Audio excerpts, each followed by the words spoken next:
Good afternoon, candidates and audience. I'm Karin Hribar, your moderator for today. This is the forum for the Glenbrook District 225 High School Board. There are 10 candidates running for 4 open seats on the board.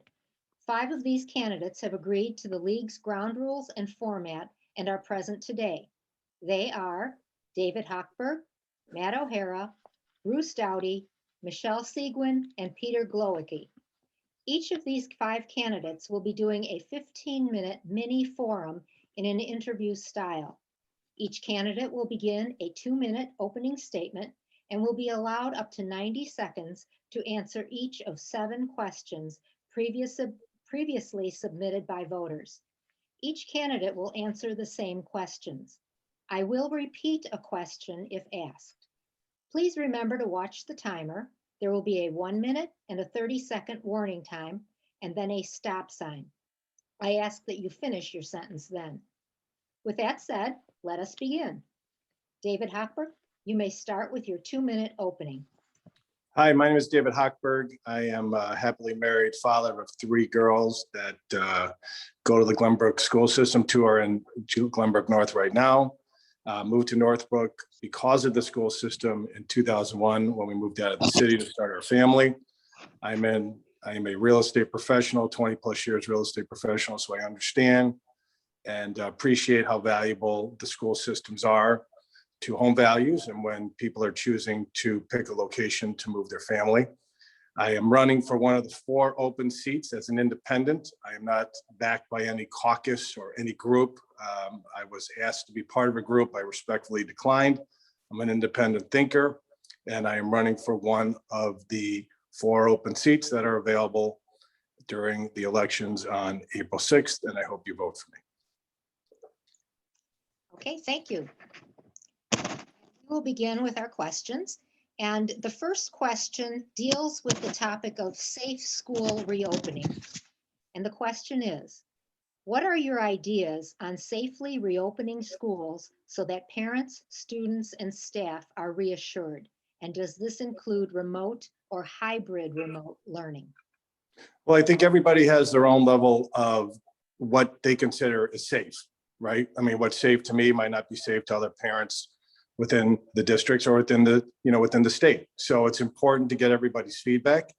I think it's important to get vaccinations, to get everybody vaccinated. I know from talking with other school board members that District 225 has a program in place to vaccinate all 225 employees, which I think is great, gets that major hurdle out of the way. I think keeping the social distancing is important.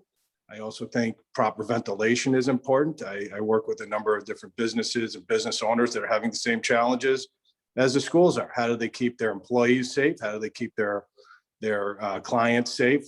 In this case, students. I had the same challenge in my place of work. I brought in air scrubbers and made sure everybody wore masks, and it's a responsibility we all have. And if we work together and share ideas, we'll come up with a plan that we could effectively and safely open the school so everybody feels comfortable when school opens up next school year.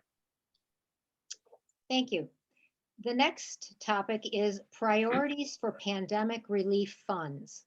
And the question is, the district is expected to receive about $830,000 in pandemic relief funds from the federal government. How do you anticipate these monies will be spent? And what do you think the priorities should be? I think the priority should be to prepare for the next pandemic, to be honest with you. I mean, nobody expected this to happen. And I think the entire nation was caught off guard.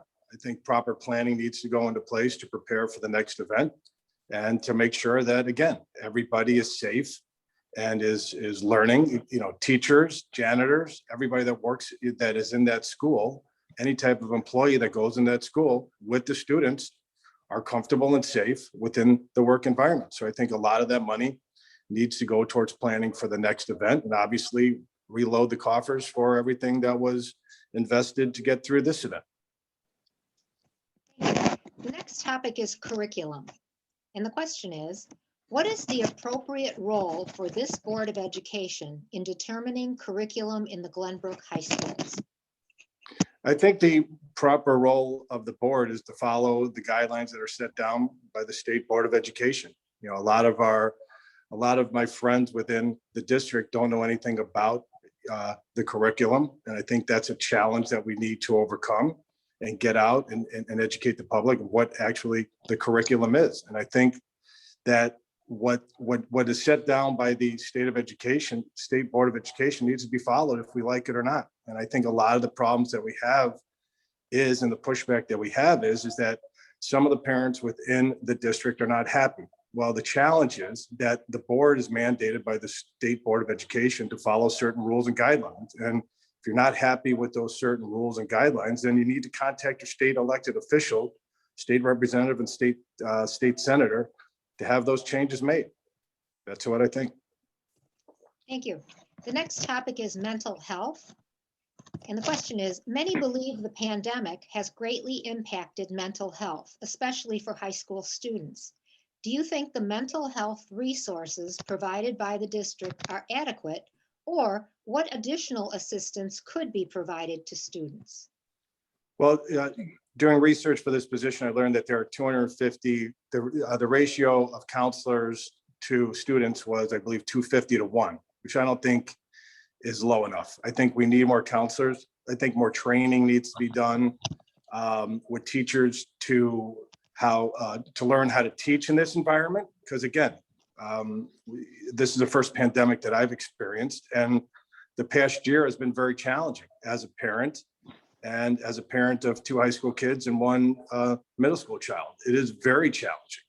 So I think training needs to go into that. I think funds and resources need to be invested in helping educators learn how to properly educate, and also to teach the educators on how to identify kids that have anxiety and have depression, and how to teach around that and identify and support.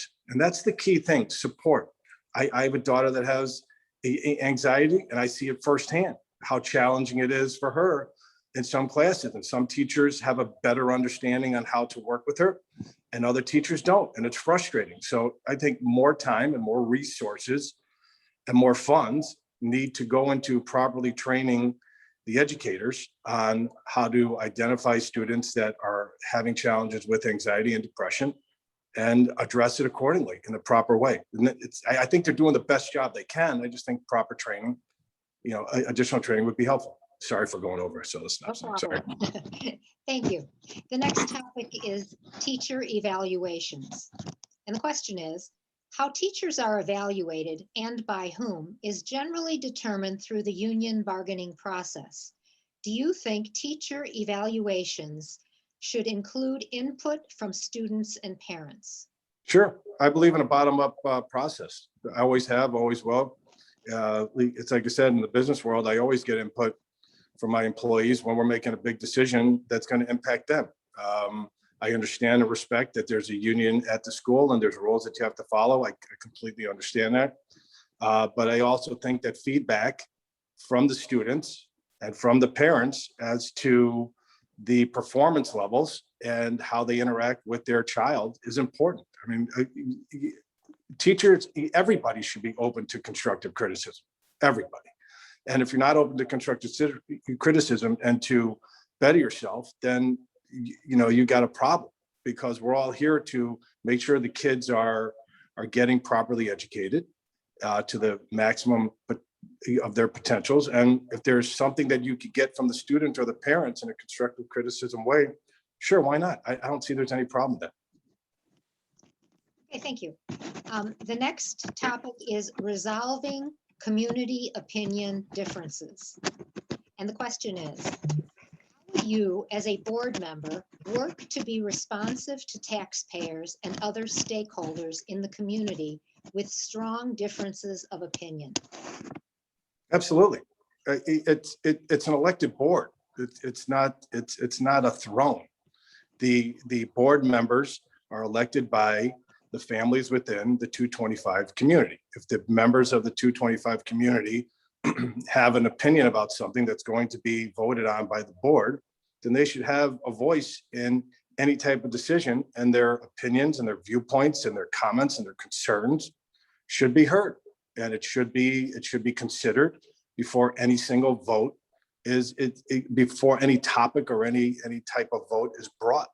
Might not agree with those stakeholders that, with their opinions, but if I've got an opinion about something, the perfect example was a couple of years ago, we had conversations about drug sniffing dogs, right? And I was a proponent of that. And, we had all these meetings at the school board. I attended all the school board meetings, and the school board eventually voted to vote it down, which is fine, because they said that the dogs would negatively impact the learning environment at the school. But then a couple of years later, they bring in comfort dogs to comfort kids. So I guess I didn't understand how one set of dog was good and not, but it was a vote. My voice was heard, and the board voted the way they voted. Life goes on. The sun came up in the morning and everybody moved on with their life. Thank you. The last question asks about your priorities. And it is, what do you see as the top 3 priorities for the school district in the coming term? And what challenges to this do you see? Top 3 challenges would be opening the schools is number 1. The challenges are getting everybody vaccinated and getting the community feeling safe and comfortable going back to school. That includes not only the young adults going back, but also the teachers and all the men and women that work in the school that keep the school going. The second challenge did you say challenge or opportunity? I'm sorry. Challenges. Challenge. Second challenge, I think, is the communication between the board and the stakeholders. I think there needs to be a better way to communicate through other types of avenues than they're doing now. Maybe social media, maybe bring in other types of communications that aren't doing now. All we get are emails, okay? And everybody gets emails, and you could only read so many emails. I think videos and other ways of communicating would be helpful. And also, I think just getting the community back together. It seems like North Pole, South Pole in this community, because you got a faction that wants the schools open, another faction that doesn't want the school open, don't feel safe. Just building the community back and just being honest and open and communicating effectively and building that trust back between the board and the community that I think has kind of been damaged a little bit over the past couple of years. Oh, stop sign. Oh, period. End of sentence. Sorry. Thank you, Mr. Hochberg, for answering the questions. And we thank people for listening to this portion of the candidate forum. Have a great day, guys.